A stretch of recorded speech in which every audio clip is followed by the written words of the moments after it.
गुण गाती हूँ। इस पुस्तक में भी 3 अध्याय में मध्य प्रदेश आया। टीकमगढ़ है, जब असगरी बाई जी से मुलाकात हुई, मेरी नानी की स्मृतियों के बहाने मेरी मंडला की यात्रा है, जिसे मैं आगे बताऊंगी, और तीसरी रीवा की कहानी है। वो गीतों में जैसे जैसे होगा, तो आज तो अच्छा है, कई बार गाने के बीच में बोलना अच्छा नहीं लगता, आज तो मौका है और दस्तूर भी, तो आज बोलते बोलते गाऊंगी और गाते गाते बोलूंगी। हमेशा कार्यक्रम देवी गीत से आरंभ करती हूँ, लेकिन ये किताब जिन्हें समर्पित है, जिनकी प्रेरणा से है, हमारे पितर, हमारे पूर्वज सौभाग्य से पितृपक्ष चल रहे हैं। इसमें एक अध्याय लिखा है, बाबा तुमरो न्योता।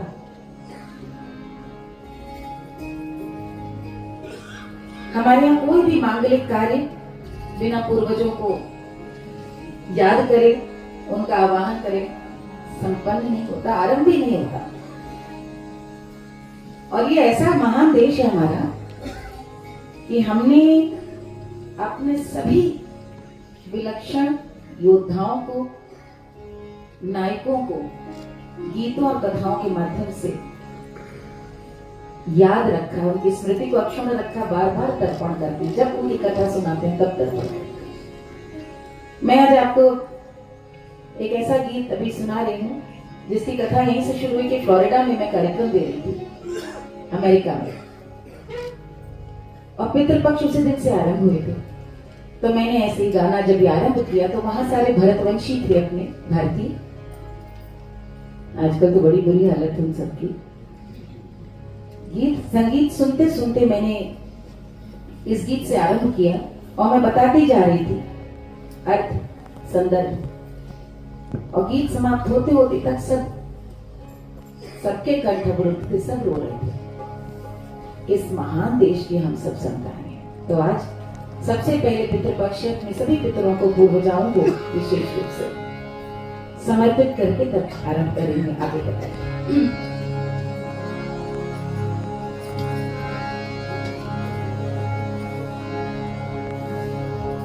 पांच पान नौ नारियल सरगे, जे बाटई राजा पर पाजारे। 5 पान 9 नारियल, स्वर्ग में बैठे आजा पर पाजा बाबा। हो गई 5 पीढ़ियां। 5 पान 9 नारियल सरगे, जे बाटई आजा पर पाजारे। बाबा तुमरो न्योता रे न्योता, न्योता बाबा तुमरो न्योता, न्योता, न्योता। भूमिया भवानी पाटन महारानी, हरि भूमिया भवानी पाटन महारानी, बिजलेश्वरी माई भूमिया माई। बाबा तुमरो न्योता, न्योता, न्योता। भूदेवी, कुलदेवी, ग्राम देवी, सबको नमन है, सबको प्रणाम करती हूँ। इस मंगल में, आज इस आयोजन में मैं सबको आमंत्रित करती हूँ। हमें आज पूछे तो अपनी कुलदेवी का नाम नहीं पता होगा, ना भूदेवी पता होगा, लेकिन यज्ञ करते तो आपने देखा ना, उसमें आवाहन विसर्जन में सबको कहते हैं। भूमिया भवानी बिजलेश्वरी माई, पाटन की देवी भूमिया माई रे। गौआ महारानी न्योता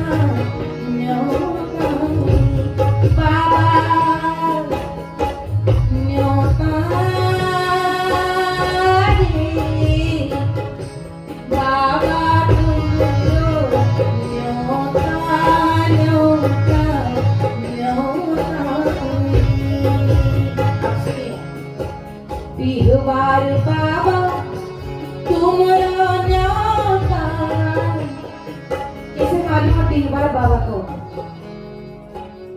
जी बताइए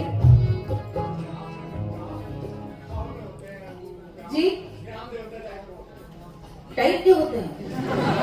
ग्राम देवता को तो आवाहन कर चुके हैं आप, थोड़ा बहुत सही बोल रहे हैं, लेकिन ग्राम देवता टाइप के होते हैं। डीहवार बाबा कौन है? गांव की सुरक्षा के लिए अभी आपके चंदेरी में स्त्री फिल्म आई थी, वही कॉन्सेप्ट जो उन्होंने लिया था। हमारे यहाँ मानते हैं कि जितनी भी नकारात्मक या अदृश्य जो विभूतियां हैं जिन्हें मुक्ति नहीं मिली है, वो भी अपनी संतानों का भला चाहती है, इसलिए गांव के बाहर रह करके रक्षा करती है। तो गांव के जो भी लोगों ने पता होगा कि जब भी निकलते हैं वहां से जाते हैं तो माता पिता बाबा कहते थे आजा कि सर झुका के जाइयो, मूड़ी झुका के जाइयो, और जब गांव में प्रवेश करो तब भी झुक। मतलब अद्भुत कुल देवी भूदेवी। अब डीहवार बाबा, डीहवार बाबा तुमरो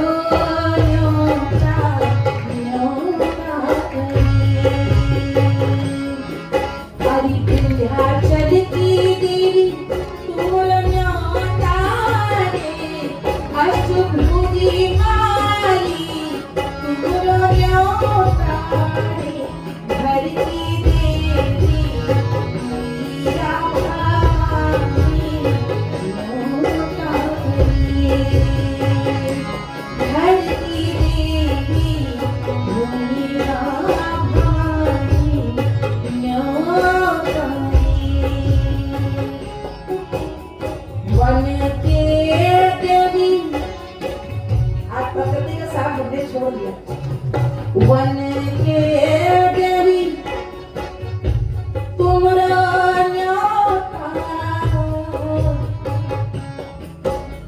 घर के देवी तुमरा न्योता। जिनसे हम डरते हैं उनको भी सबसे पहले न्योता दे दीजिए तो सारी समस्या खत्म होता है ना। सबसे पहले उस व्यक्ति को बुला लो तो सारा बिगड़ खत्म। आज उल्टा मैट में रह रहे हैं, इसको बस न बुलाना। पूर्वज कुछ और सिखा रहे हैं, बड़ा हृदय करो, उदार करो, सबको बुलाओ। गीत में देखिए क्या क्या बातें हैं।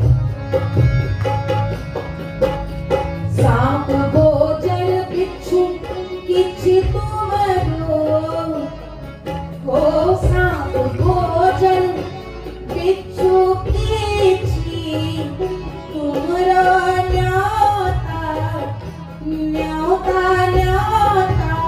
रे। मोठ बिच कौनी भौं से कोरी न्योता रे।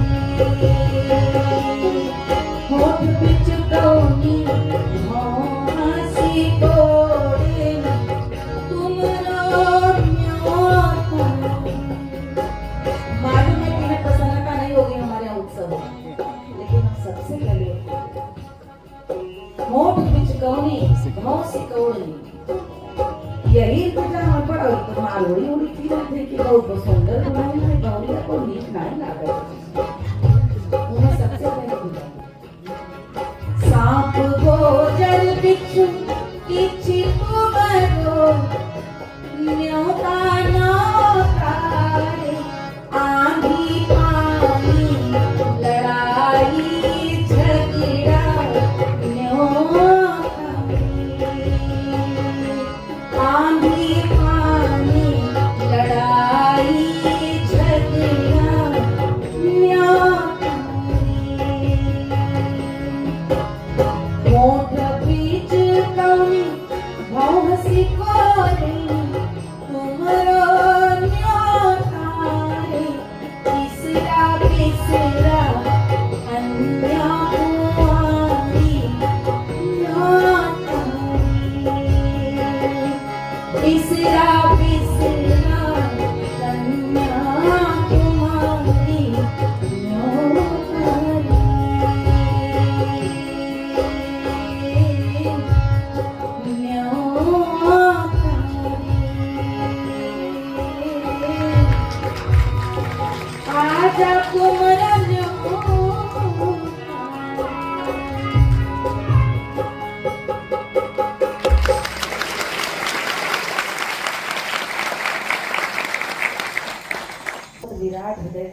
नकारात्मक शक्तियां भी हैं जिनसे हमें अमंगल की कामना है, पहले हम उनको हाथ जोड़ करके बुलाएं। और कहते हैं प्रेम से बुलाओ तो सारे क्रोध व्यक्ति अपना सारा मंगल भूल करके आता है। एक बार मैं गई भिलाई में, कार्यक्रम चल रहा था हमारा, यही पूरी टीम थी साथ में हमारी। आप जोरदार ताली आपके लिए मैंने टीम करके, मेरा सौभाग्य आज साथ में आप है जी। और वहां पे कार्यक्रम देखते हुए, नवरात्र का कार्यक्रम चल रहा था, चरम पे कार्यक्रम, अचानक एक बच्चा भीड़ चीरता हुआ आया एकदम से, और एकदम से वो बस चिपट गया मुझसे। 10 साल का बच्चा था वो। मैं मंच पे बहुत भीड़, मुझको आज भी याद है कार्यक्रम उनका था, जो राज्यसभा सांसद सरोज पांडे, उनका कार्यक्रम था। और बच्चा एकदम से आया और चिपट गया, तो लोग उसको रोकने लगे, मत जाओ कलाकारों के पास, ये सब बड़ा रहता है। वो मेरे पास आया तो मैंने जैसे ही जाने लगा तो मैंने हाथ देखा, नया नया 10 रुपए का सिक्का शुरू हुआ था, और पसीने से भीगा 10 रुपए का सिक्का मतलब चमचमा रहा। मैंने कहा किसने दिया? मुझे लगा इसके माता पिता। उसने उत्तर दिया, बोले मंदिर में चढ़ाते हैं ना, मैं आपको देने आ गया। और यहीं से मेरे किताब का वो पहला अध्याय शुरू हुआ कि शक्ति है क्या, ऊर्जा है क्या, मन है क्या। निमिया के डार मैया डारी दी डोर मैया झूली मैया खारी मैया की झूली मैया की झूली निमिया के डार मैया डारी दी डोर मैया झूली मैया के डार मैया डारी डोर मैया झूली मैया गावी मैया की झूली मैया गावी मैया की झूली।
देवी सोची मंदिर से प्रकट हो गई, और सबसे पहले किसका घर दिखा?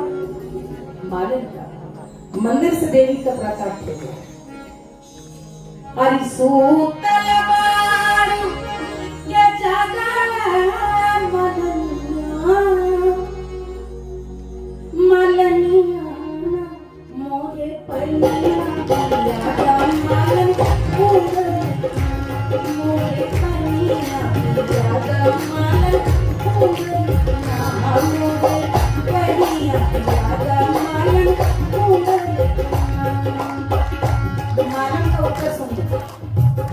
कैसे पनिया की बाबा रे मैया मोरी छोटे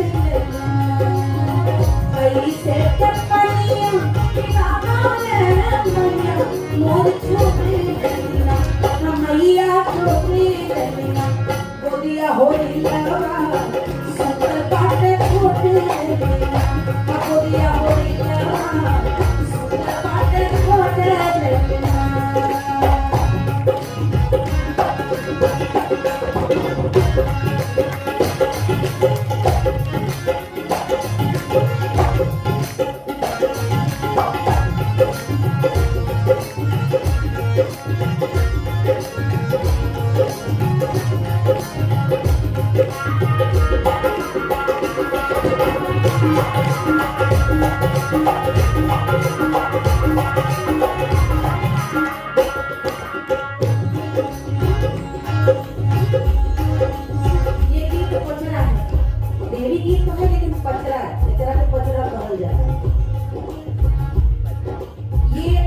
दरअसल सोनभद्र में हमारे यहाँ आप जानते हैं कर्मा का नृत्य होता है, और कर्मा के लोक नृत्य में ओझा बकायदा इस गीत में आता है, और उसे गीत में मानते हैं कि वो तुलसी का नीम का पौधा लेके आता है, साथ में तुलसी का लेके आती है स्त्रियां, और गीत को गाते गाते उसको जूड़ी चढ़ती है, उसके ऊपर देवी भवानी मैया प्रवेश करती है, और ये गीत गाते गाते दरअसल वो सब उसको शांत करती है, और शांत होने के बाद उसका एक पूरा वर्णन मैंने एक अध्याय लिखा है निमिया की डारिसी पे, जो मैंने साक्षात सोनभद्र में ओझा को जब देखने का मुझे अवसर मिला, तो जब गीत खत्म हो गया, मंच पे नहीं कर रही थी, घर के सामने नाच रही थी, तो मैंने जब देखा उसको, तो ओझा की लाल लाल आंखें में मुझे देख रहा था, तो मैं उसके पास जाने लगी। गुडली नाम का, गुडली जो मुख्य कतवारू और गुडली, तो गुडली ने मुझसे कहा, मैम साहब बाबा नाजा बहुत गरम है, ओझा बहुत गरम है, अभी रुक जाओ, अभी पास न नीचे न जाओ। वो गरम जो उसने बात कही कि ओझा भी गरम है, तो मैंने उसको देखा, और जब तक मैं वहां से गाड़ी से विंध्यनगर को निकली कार्यक्रम को, तब तक मेरी गाड़ी को ऐसे ही देख रहा था, पूरे 3-4 घंटे उसके ऊपर देवी सवार थी। गीत तो एक मालन और देवी के संवाद का है, लेकिन कर्मा जनजाति समूह जब इसे नृत्य करता है तो पूरा रच कर गाता है, जिसको आप फोक थिएटर कह सकते हैं, लेकिन वहां थिएटर कुछ नहीं। वास्तव में ओझा को मैंने देखा भवानी जी सवार होते, जैसे के मोलनिया वनिया हम शीतल मैया के छतिया मदनिया दूर गौमन दरिया मार धीरे तोरा नहीं गौमन दरिया मार धीरे तोरा नहीं गौमन दरिया मार धीरे धीरे नहीं गौमन दरिया मार धीरे धीरे नहीं गौमन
बढ़ा देंगे भैया।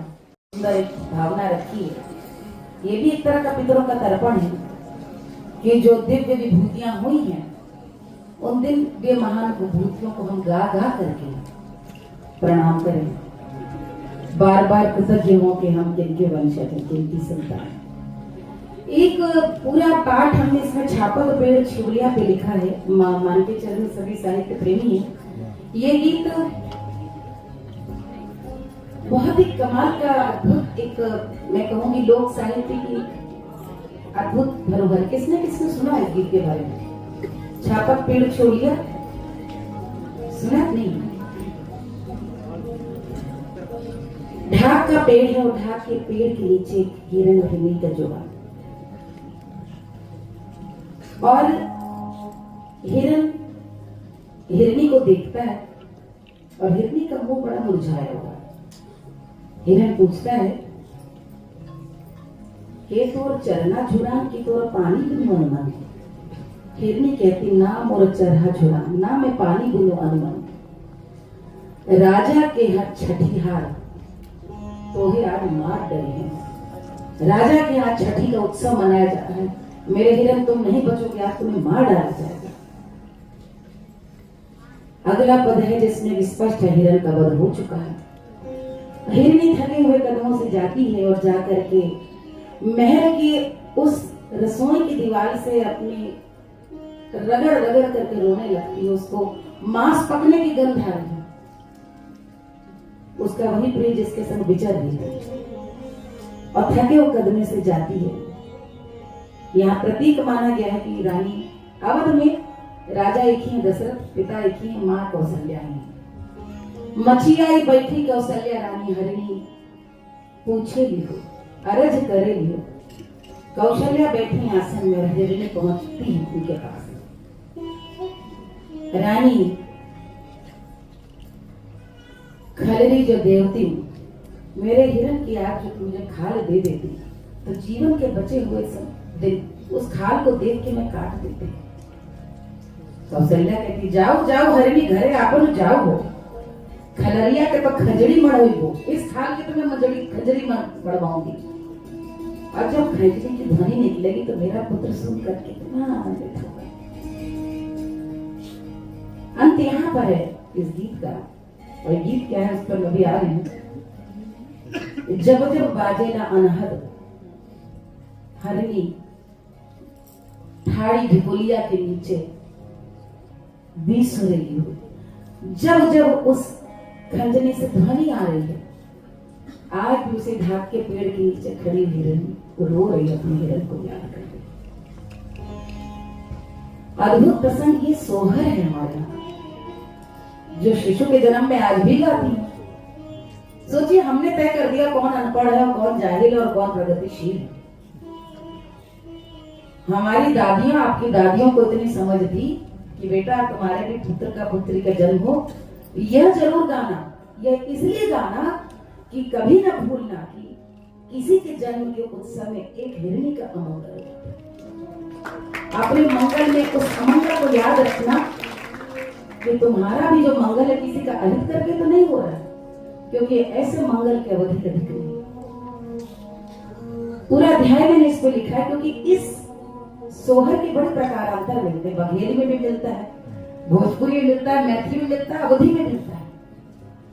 इसके कई प्रकारांतर में आपको पता है लोकगीतों में क्या होता है, कुछ कड़ी बैठी इन्होंने जोड़ दी, कुछ उन्होंने जोड़ दी। एक इसमें मिलता है सोहर जिसमें आगे हरिणी बड़ी क्रुद्ध होती है, श्राप देती है कौशल्या को, कहती है कि रे कौशल्या, जिस पुत्र के मोह में अंधी होकर तुमने मेरे हिरण का वध करा दिया, मेरा वही हिरण एक दिन तुम्हारे उसी पुत्र से वियोग का कारण बना।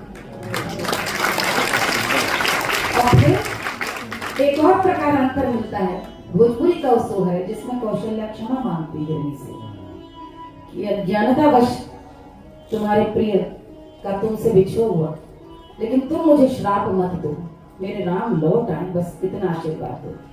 तो हिरणी कहती है काल चक्र को तो मैंने भोगा, कौशल्या तुम भी भोगोगी, पुत्र आ जाएगा लेकिन वनवास काट गया।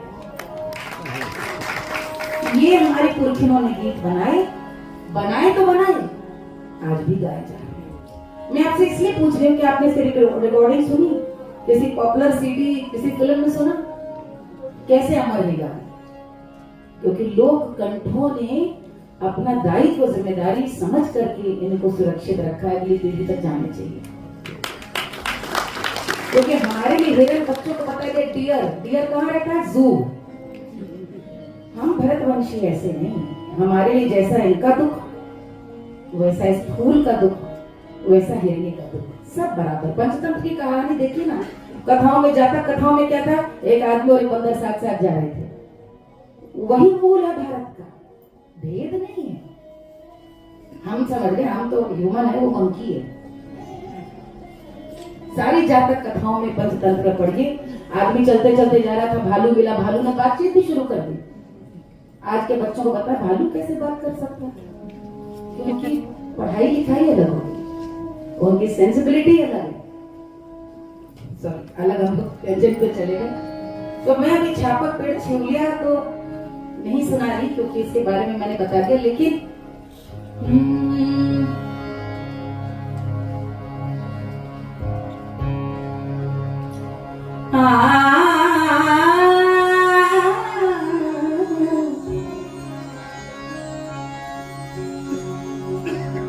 बाजते अवध बधैया हो, अरे दशरथ घर सो अरे दशरथ घर सोगर हो।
प्रवृत्ति के आग की बारात निकलने लगी तो कितना हो गया इसका काम हो, इतना दूर दूल्हा नहीं दिखा, लेकिन लगता शहर की बारात है। किस शहर की है, क्या कपड़े पहने, और दूल्हा कैसा लग रहा है देखने की जरूरत है। प्रसव हो रहा है, लेकिन सखियां आपस में पूछ रही, बताओ प्रसव हुआ कैसे? नार राम की काहे से काटी गई, काहे से निभाया गया, कहाँ पर उठाया गया, क्या उठाया गया? सोने के टुकड़ा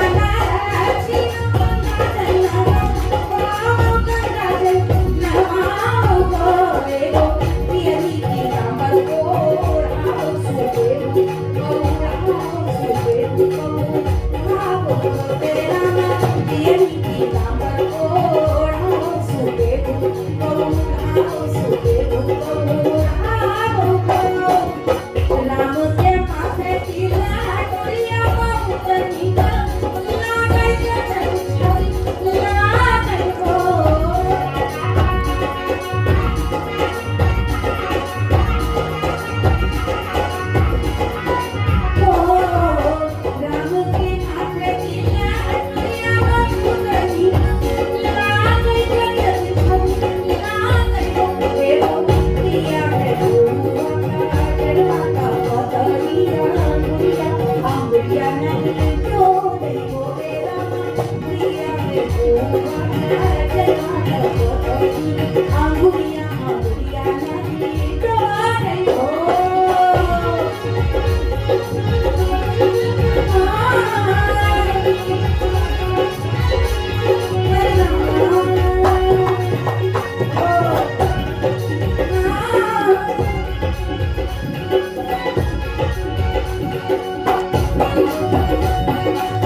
बार बार गौहर जान की ये कजरी है, विरह भाव की कजरी बताती हूँ, लेकिन क्या उसका उद्गम है? 2 मिनट उसको बस सुनेंगे साथ में और फिर उसके बाद गाना भी पूरा चैप्टर नहीं पढ़ेंगे, जरा सा हिस्सा। मंच सामने अपार जल समूह और हाथ में माइक थामे हुए महफिल जमी हुई, मुझे गाते भी आधे घंटे भी नहीं हुआ कि अचानक भीड़ में से किसी की ऊंची तीखी आवाज आती, वैसे जैसे आपकी आती, मालिनी जी कचौड़ी गली कचौड़ी गली कचौड़ी गली। धीरे धीरे सारे श्रोता सहमति में सुर मिलाते जाते हैं, कचौड़ी गली कचौड़ी गली। कलकत्ता से बलिया, दिल्ली से मुंबई तक, आरा से भोपाल तक कचौड़ी गली की फरमाइश की मुझे आदत पड़ चुकी है। मैं मुस्कुराकर तनिक ठहरती हूँ, जाने कैसा जादू उस गाने में। वो इसलिए कि गीत नहीं, कहानी एक अधूरे अभागे प्रेम की। आंख बंद करके मैं सुर लगाते हैं और उस अभागन के टूटे दिल की टीस को सुर में उकेरने की कोशिश करते हुए गाना आरंभ कर देते हैं। सेजिया पे लोटे काला लाभ हो कचौड़ी गली सुन के लगा। गाते मैं फिर एक बार बनारस पहुंच चुके हैं। बनारस का चौक विश्व के व्यस्ततम और भव्यतम स्थलों में से एक है। बनारस में सुई से दालमोट तक, चौक की बात हो रही, सुई से दालमोट तक, अचार से इत्र तक, फूल से मंगोड़ी तक, जेवर से लोहे की कढ़ाई तक क्या नहीं मिलता? और कौन सा व्यापार है जो यहाँ नहीं मिलता? मीनादार साड़ियों का मंदिर है चौक, जिधर भी निकल जाइए चौक की चमक आंखों को चकाचौंध कर देती है। चारों ओर कोलाहल, लस्सी की दूधिया धार को नापते गरम मालपुआ निकालते हलवाई और गर्म तवे पर गूंजती कलछल के टंकार की ध्वनि सुन मुस्कुराते मगन चाट वाले इधर से उधर सिर पर साड़ियों के डब्बे धारण किए सट्टी पर ग्राहकों को साड़ियां ले जाते गूंजती मंदिरों की घंटियां, कहीं विश्वनाथ जी के दर्शन को जा रहे भक्तों की करबद्ध कतार और कहीं वहीं संयत लयबद्ध चली जा रही एक शांत शव यात्रा। राम नाम सत्य है कहती हुई दूर से माँ गंगा की आरती की मधुर धुनी के बीच बीच राम नाम सत्य सुनकर शिव की नगरी का तत्व बोध होता है। और इसी अद्भुत चौक के बीचों बीच है कचौड़ी गली, बनारस कहते हैं। संसार में सबसे दिव्य प्रसाद यही मिलता है कचौड़ी गली में। विश्वनाथ बाबा के दर्शन कर रहे हैं कि आ रहे हो या मुर्दा फूक करो, कचौड़ी गली सबका ठौर है। हर सनातनी की आंतरिक इच्छा रहती काशी में मुक्ति मिले, इसीलिए कहा गया है काशी मरणम मंगलम। अपने परिवारजनों आत्मियों को वैकुंठ धाम की प्राप्ति साधु को मन के लिए दूर दराज से लोग काशी में दाह संस्कार के लिए आते थे। आने जाने में 10 घंटे तक लग जाते थे और ऐसे शास्त्रीय विधि विधान को परे रखकर यहाँ पर लोक की रीति की स्थापना हुई। क्या कि बाबा की काशी में दाह और पुण्य पावनी माँ गंगा में तर्पण कर स्नान कर कचौड़ों का आशीर्वाद और प्रसाद मंगाए। दुख से संतप्त परिजन खा पी कर तब अपने गंतव्य को जाते थे। सुख दुख सब में समान रस को जीने का दर्शन सिखाती काशी। संभव भूमि को दर्शन देने का ज्ञान के लिए यह स्थान चुना और यहीं से झांकती बनारस की वो जादुई सुरीली गली है जिसे दुनिया दाल मंडी के नाम से जानती है। आज दाल मंडी बनारस के व्यस्ततम बाजारों में से एक है, लेकिन एक समय था जब दाल मंडी के नीचे रंगीन बाजार, ऊपर रंगीन कोठे हुआ करते थे।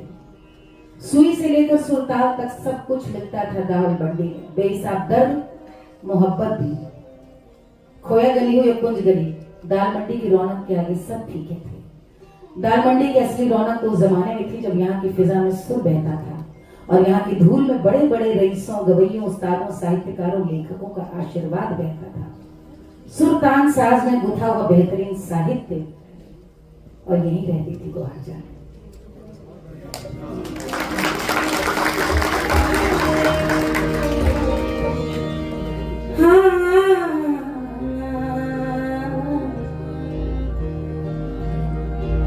अरे से जिया पे लोटे काला नाग हो,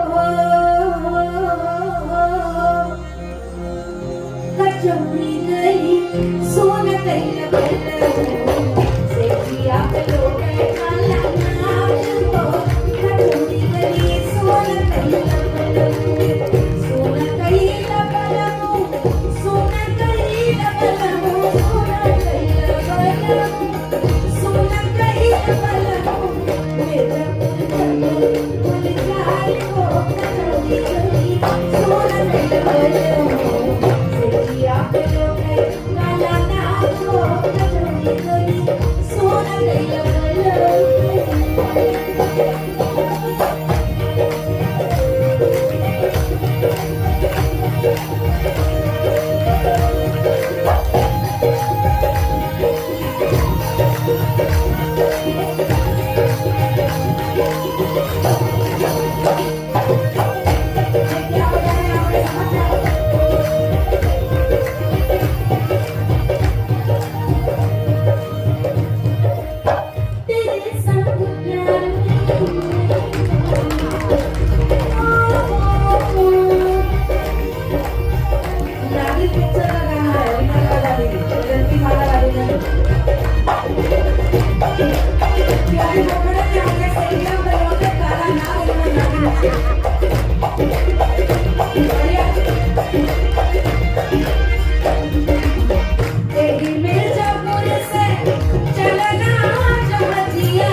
यदि हम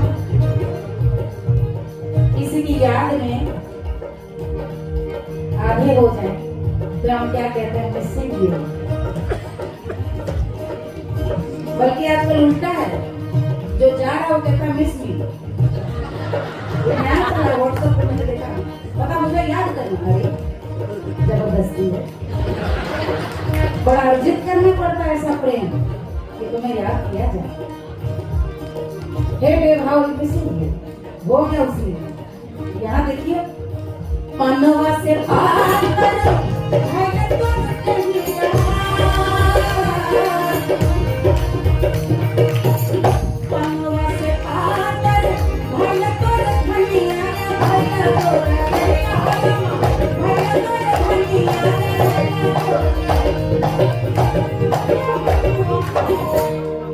पान से भी कोमल और पतली हो चुकी है तुम्हारी धनिया माने पतली, धनिया पत्ता नहीं है। देखिए कितना बदलाव आ गया है। पहले पति पत्नियों को, पुरानी पिक्चर देखेंगे तो भाग्यवान बोलते थे पत्नियों को, धन्य है, धन्य से धन्य है। पानवा से पातर अरे भैला तोर धनिया, अरे देहिया कलेला जैसे नूर हो सुन ले देहिया कलेला जैसे नूर हो सुन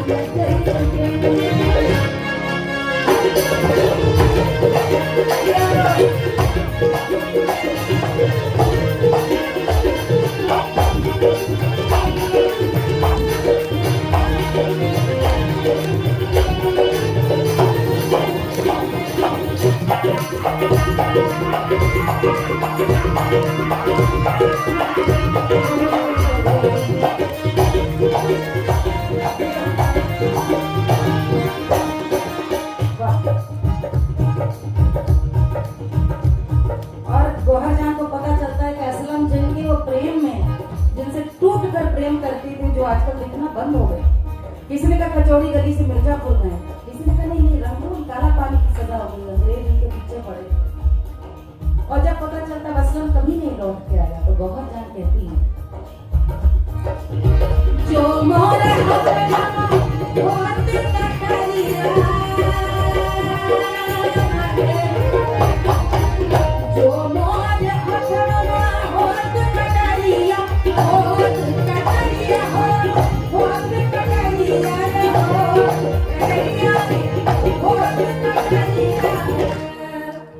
अरे जो मोरे होत कटरिया बहाते तो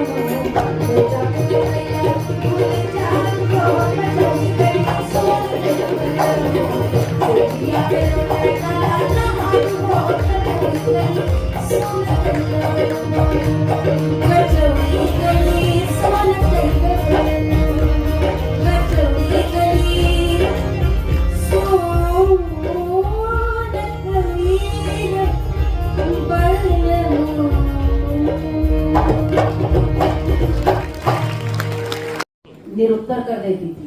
आप भी खैर निरुत्तर कर देती हैं। लेकिन पहले उस संवाद में मजा कितना था, क्या क्या बातें होती थी, उनके क्या क्या गाने हैं।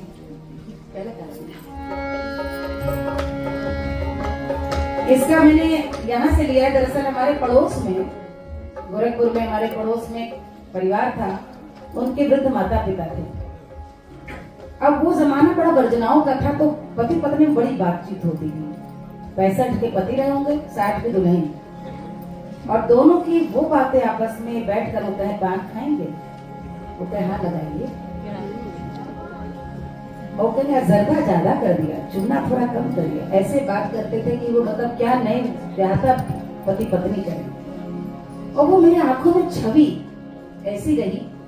एक गाना हम लोग को मिला बाद में कि मेरा बीड़ा है बड़ा मजेदार सावरिया राजा, पुराना गाना मिला। उस से ही प्रेरित होकर ये पूरा चैप्टर है, क्योंकि बादल राग है, कजरी में आपको एक सुना रही हूँ जो किताब में है। मैंने जैसे कहा कि आउट ऑफ सिलेबस नहीं जाऊंगी, जो जो किताब में वही आज गाऊंगी। एक पति पत्नी का आपस में संवाद है। पति जा रहा है मजूरी करने, और उस पे क्या होता है, अरे रुना झुना खोला ना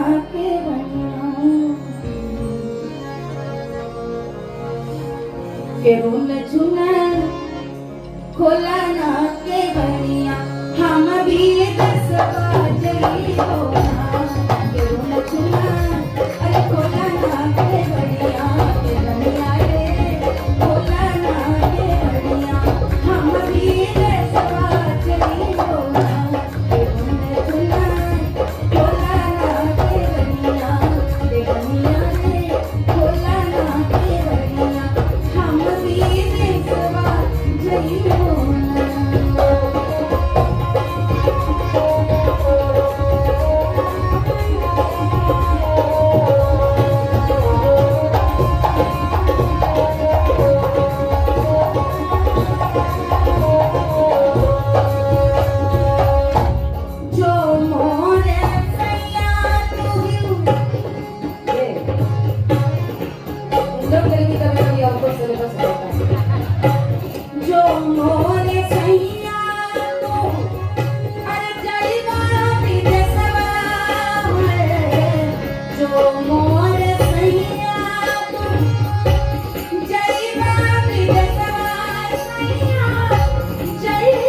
ये संवाद की शैली के जो लोकगीत हम लोग को मिलते हैं बताते हैं कि संवाद शुरू से रहा है, पति पत्नी के बीच में हो, बातचीत हो, और संवाद में भी मनोरंजन, रंजन से भी प्रत्युत्पादन बुद्धि कह लीजिए, इसको रोचकता भी कह लीजिए, रस कह लीजिए, मुख्य तो बात रस की है, सब कुछ रस में। एक गाने की फरमाइश हुई थी, मैं दो करके क्योंकि समय हो, अच्छा तब ठीक। देखिए प्रेम शंकर जी हमको यहाँ पर भारत भवन के एक स्तंभ की तरह, जैसे बहुत सारे स्तंभ है भारत भवन के, वो भवन के एक स्तंभ आप भी कितने साल जी, बिल्कुल तालियां होनी चाहिए। मुझे लगता है आपने पहले बार जो बुलाया था 15 बरस हुए हैं, हमको तो बढ़ोतरी की तरफ हम जा रहे हैं, ये यही स्तंभ की तरह से मौजूद है, बहुत अच्छी बात नहीं, इन्हें नहीं, हम बढ़ोतरी की तरफ अपनी बात करें, ये तो स्तंभ है। हम लोग किताब में मध्य प्रदेश का 3-4 जगह जिक्र है। एक बात यहाँ मध्य प्रदेश संस्कृति विभाग से जुड़ी है, और मैं हमेशा बहुत बड़ा ब्रांड एंडोर्समेंट करती हूँ यहाँ का, क्योंकि मैं मानती हूँ कि आज के समय में जब बहुत कुछ छूटता जा रहा है, पहले जैसा नहीं है, मैं दाद देती हूँ कि मध्य प्रदेश ने कला, संस्कृति, साहित्य की विरासत हमें रखने का पूरा यत्न, शासन भी, लोग भी, जब देखती हूँ तब हतप्रभ हो जाती हूँ और आनंद मिलता है। तो मुझे ऐसे एक बार फोन आया और कि नर्मदा उत्सव जो होता है यहाँ पर, उसमें गाने के लिए पहले भी गई थी, तो कार्यक्रम के लिए आया कि जबलपुर आपको बुलाया जा रहा है। मैंने कहा वहां तो मैं पहले भी 3 बरस पहले गई थी, और मैंने कहा कहाँ कहाँ करते नर्मदा उत्सव? बोले मैडम बाकी तो सब जगह हो गया, लेकिन अमरकंटक है, आप वहां जाएंगी। हमने कहा और कहाँ? हमने बोले मंडला। हमने कहा बस मेरी इतनी बात मानी, मुझे मंडला भेज दीजिए। जबलपुर ज्यादा बड़ा प्रोग्राम मैडम, मैंने कहा नहीं, मुझे बस मंडला जाना है। उसका कारण है कि मेरी नानी की आत्मा वहीं बसती मंडला में, वहीं के जंगलों में, और मैं एक बार दर्शन करके इसी बहाने आना चाहती हूँ और वहां कुछ गाना चाहती हूँ। मैं मंडला गई। जब मैं वहां पहुंचने लगी तो मैंने वहां पे जिलाधिकारी महिला थी, उनको पहले से फोन किया कि मैं आ रही हूँ, और मुझे कुछ नहीं पता था, सिर्फ इतना मालूम था कि अभी बहुत पुरानी बात हो गई, क्योंकि अब मेरी माँ नहीं हो रही, नानी के मायके की बात हो रही। कोरगांव की पूरी रियासत थी और वहां की पूरी मालगुजारी आती थी। इतना पता था कोरगांव है कुछ, और कौन थे तो बाबा का नाम पता था। जो आज कलेक्टर है उस समय जमादार बोलते थे, तो रामलाल जमादार नाम था नानी के पिताजी का। वाजपेयी लोग थे और मैंने बोला और उन्होंने पता नहीं कैसे मैं जादू की तरह मैं जब तक पहुंची, ये सब थे कार्यक्रम में, सब गए थे। और मैं लखनऊ से बाई रोड गई थी मंडला, कभी भी यात्रा भूलती नहीं। पंडित धननाथ जी थे और हम वहां पहुंचे तो महिला पटवारी थी और वो उसने कहा मैडम सारा डिटेल मिल गया है, आप देखना चाहेंगे हवेली। मैंने कहा हवेली, हम 4 पीढ़ी पुरानी बात कर रहे हैं। उन्होंने कहा सब कुछ अभी तक सब ऐसा ही बचा हुआ है। और मैं तो दंग रह गई, क्योंकि उत्तर प्रदेश में तो न बच पाता 4 पीढ़ी तक। और मैंने, मेरे भाई साथ गए थे, क्योंकि हम लोग वास्तव में उन स्मृतियों को जीना भी चाहते, तो देखना चाहते थे कि नानी अंतिम सांस तक मंडला मंडला मंडला, नर्मदा मैया बस यही कहती है। कैसे वो बचपन में टमटम से स्कूल जाती थी, गोरी मैम पढ़ाने आती थी और सिक्के छनकते थे बोरियों से जो लगान से आते थे, और हम लोग उसमें बहनें सो जाती थी। जब हम मंडला पहुंचने लगे और वहां पे जब जंगल देखा, नानी के एक भाई को शेर खा गया था, मतलब माँ के मामा को। उस समय ये सब लगता था जैसे वेताल की और चित्र कथाओं जैसी नानी कुछ अतिरंजित कथाएं। मंडला पहुंच के जब कान्हा नेशनल पार्क का वहां पे मैंने अस्तित्व देखा और घने जंगल देखे, तो मुझे लगा नानी तो कुछ नहीं बताती थी। जब वहां मैंने वो भव्य हवेली देखी, जिसके कहते हैं खंडहर भी बता रहे थे कि इमारत कितनी बुलंद थी, और वहां देख करके मुझे लगा वो नानी जो 14 बरस की उम्र में ब्याह करके कन्नौज आ गई। उस जमाने में पिता ने, क्योंकि शायद खुद जड़ से मूल से बिछड़ करके नौकरी करने अंग्रेजों की, तेंदुपत्ते का उस समय इतना जंगल का काम था, तो शायद लड़कियों को अपने समाज में वापस देने की इच्छा हुई। तो 2 बहनें थी, मेरी नानी, उनका नाम था सीता जी, और नानी की बहन अहिल्या। और दोनों को सीताबाई अहिल्याबाई बोलते थे। उनको दोनों को एक दोनों सगे भाइयों से ब्याह कन्नौज में, भट्टाचार्य कन्नौज में, हमारे नाना ननिहाल बंगाली भट्टाचार्य, ये एक अलग कहानी है, बहुत कहानियां हैं। कन्नौज ब्याह आज भी कहाँ मंडला कहाँ कन्नौज। यदि आप भूगोल में देखें, जब सड़कें अलग बन गई हैं तो ये 850-900 मील का फासला है। और जब मैं माँ से पूछती थी कि माँ क्या वाकई इतना भव्य है जैसा नानी बताती है मंडला, तो नानी बोली, माँ बोली, बेटा हम तो कभी गए नहीं। वो टीस, वो कसक की माँ ने अपना ननिहाल नहीं देखा, और नानी ब्याह के बाद कभी वापस मंडला नहीं आई, और अंतिम सांस तक कन्नौज की बहू होकर के भी मंडला की बेटी होना नहीं छोड़ पाई। और तब मुझे लगा खुसरो ने ऐसे ही नहीं कहा, काहे को प्यारी विधि, अरे लखिया बाबुर मोहे, काहे को प्यारी विधि, अरे लखिया बाबुर मोहे, काहे को प्यारी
बड़े बड़े मगरमच्छ तैरते थे, तब भी वो लांगदार धोती पहनकर निकल जाती थी। वही याद करती रही, क्योंकि कन्नौज की तो बहू थी ना, वहां गंगा में कैसे तैरती। बूढ़ी हो गई, लेकिन बचपन तो 13 बरस, हमें लगता है नानी मंडला की ज्यादा थी, हमारे कन्नौज की नहीं थी। और उस समय इसीलिए बचपन जहां बीते, उस स्मृतियां, क्योंकि वो सुख, उससे बड़ा ये सुख से बड़ा दुख ये था कि नानी का क्या कारण था कि वो वापस कभी नहीं जा पाई। उन्होंने देखा ही नहीं, और शायद इसीलिए दिल टूटा था ना। मेरी माँ कभी आई, मैं आई मध्य प्रदेश संस्कृति विभाग के सौजन्य से।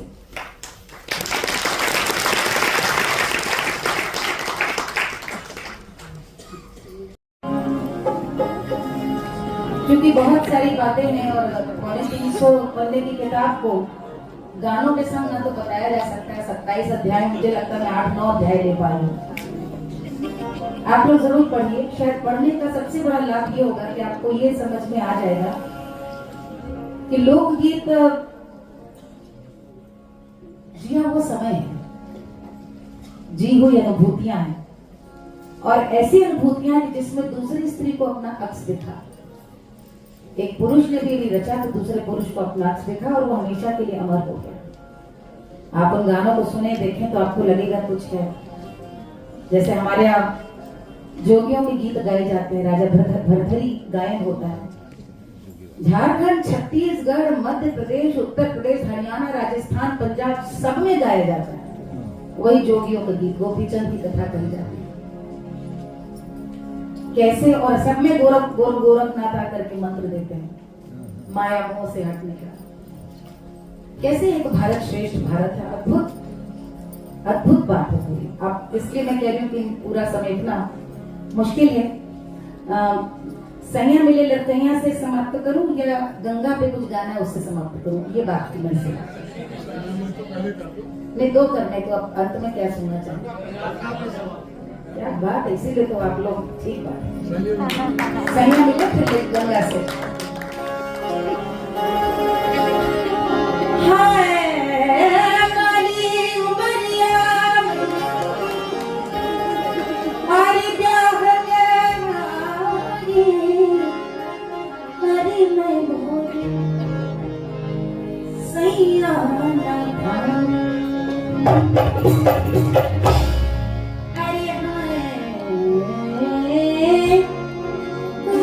विपत पड़ी मोरी भैया, अरे कछु नहीं पूछे न जाने। सैया मिले लड़कैया में,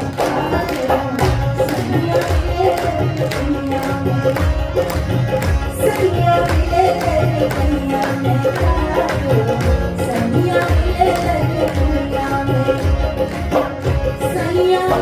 लड़कैया में, सैया मिले लड़कैया में, सैया मिले लड़कैया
Thank you.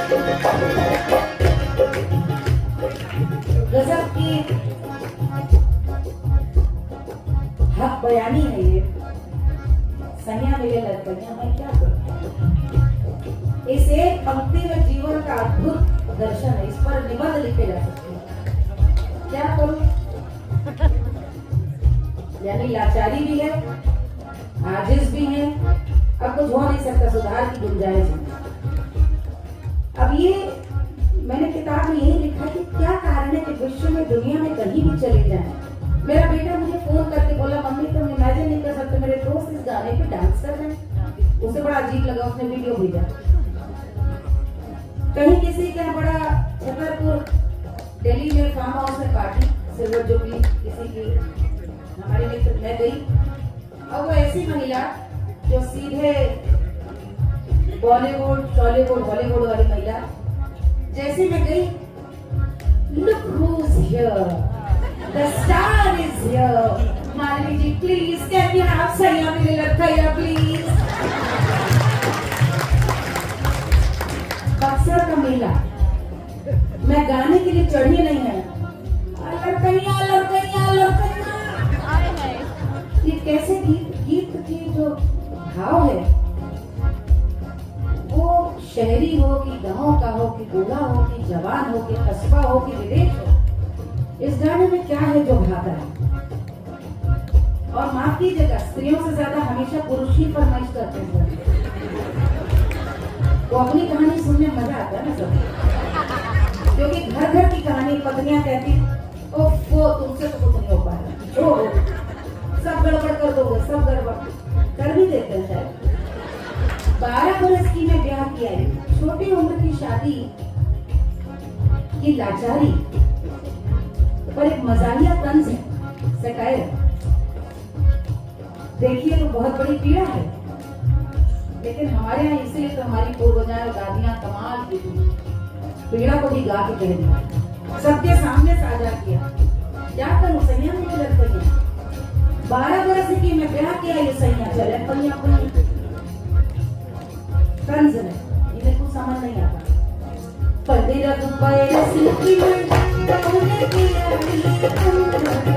सिटी में गाउने पिया, पंदिरा बरस की मैं गाउने पिया, दुनिया पंदिरा बरस की गाउने पिया सैया।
कभी जरा खुले मन से दादी आदि से किससे पूछो, ये साहस है किसी को कहने का। 16 बरस की मैं होने को आई, सैया छुड़ावन को से भैया, सैया छुड़ावन को से भैया, सैया छुड़ावन भैया, सैया मिले लड़कैया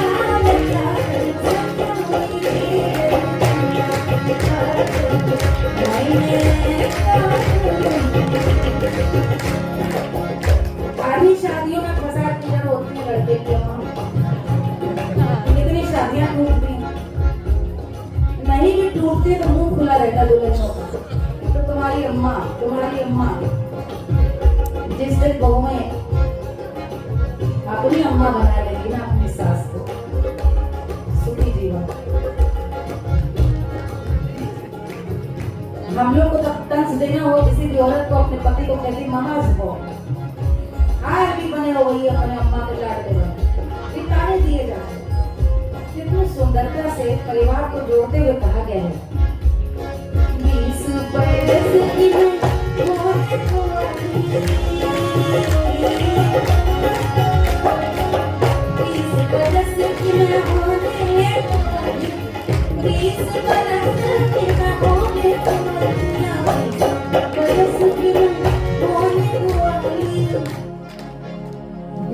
बरस की मैं होने को आई सैया, सैया पुकारे मैया मैया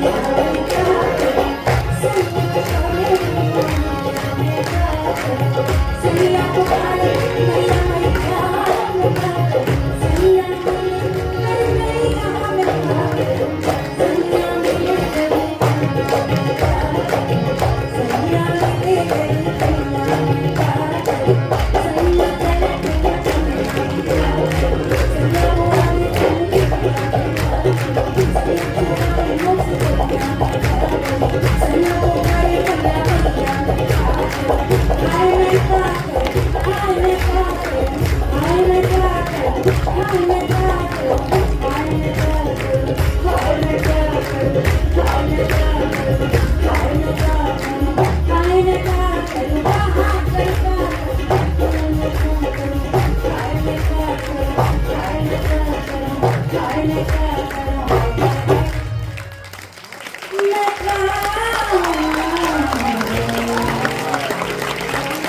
करूं